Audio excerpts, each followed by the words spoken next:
That chapter was pretty interesting. I really like it. But it's really sad at the same time. Sajin defeated Bombietta. Bombietta just launches her attacks. Bombietta is knocked down by the explosion ripple because Bombietta is being hit by not only Sajin's force, but by the force of the impact of her own explosions. That's a very condescending note. This is Sullivan. I don't think we let us do a Bleach chapter 558. This is the only manga I'm reviewing this week because Naruto's on break. I don't review One Piece either. Continuing forward, Lord, this chapter is very, very interesting right now because as soon as Sajin defeated Bombietta, something started happening. Some kind of weird side effect of the human beast transformation. And apparently, by giving up your heart, you can only gain power temporarily. But at the same time you revert back to your beast form, you start dying. That's a very heavy price. And considering he did this so he can go after Juhabak, because he wanted to kill Juhabak. After all, he did kill Genryusai Yamamoto, and he did this all for Genryusai and for the Soul Society, sacrificing his soul just to literally doing it. And he even kept saying, did I sacrifice my soul for this consequence and accomplishment? Bombietta is down, but to be honest, I want to see I want to see Sajin. I don't want him to die just yet. I mean, he's one of the toughest characters in Bleach. Do you even want to see Bombietta? Do you even want to see Sajin die? Because personally, I don't. But this is just one move by Kubo for the 1,000-year blood war. To be honest, I wouldn't want to see him die. Continuing forward, he's struggling and remembering the words of the elder and saying, I'm proud of you because of what you did. And you can go out and you can live your life cursing our clan, and because our clan is built on revenge and revolt. That the more he struggles, he's turning more and more from human to beast form. Like a werewolf.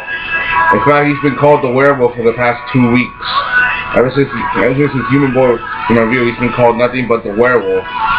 So, like Sajin Komamura is one, but his life is now on the edge. He even turned into a complete another wolf. At the end of this,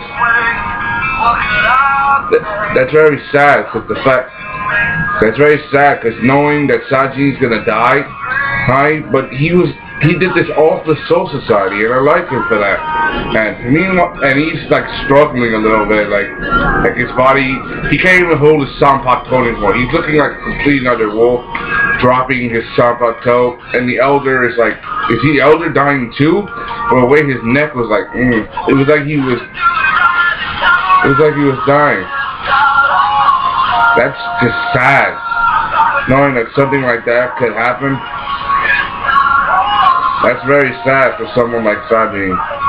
Continuing forward, Bombietta is being destroyed by the impact of Sajin's Sanpakuto.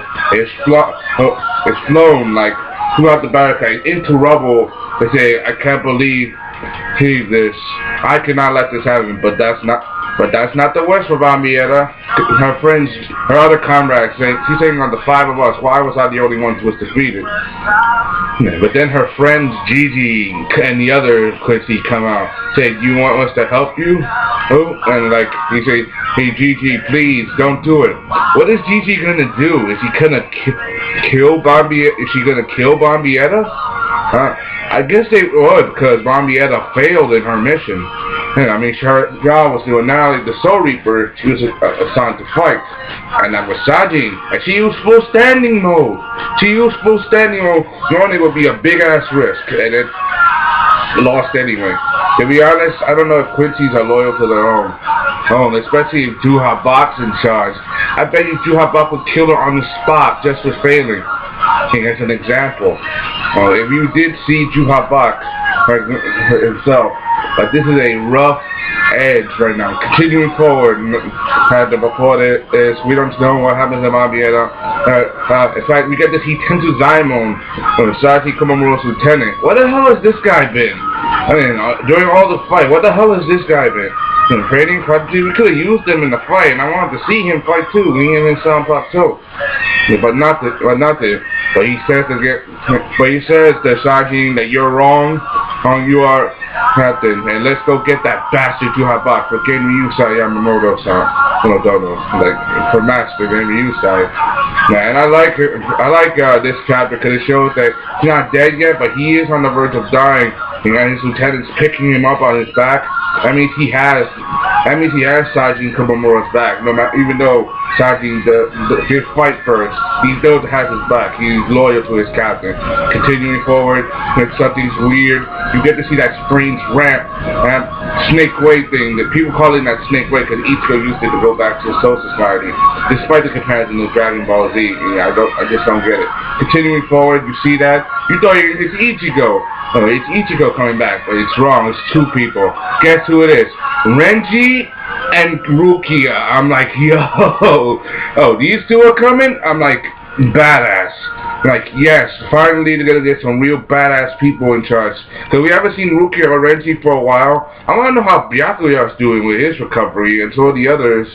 And Ichigo was supposed to have left already.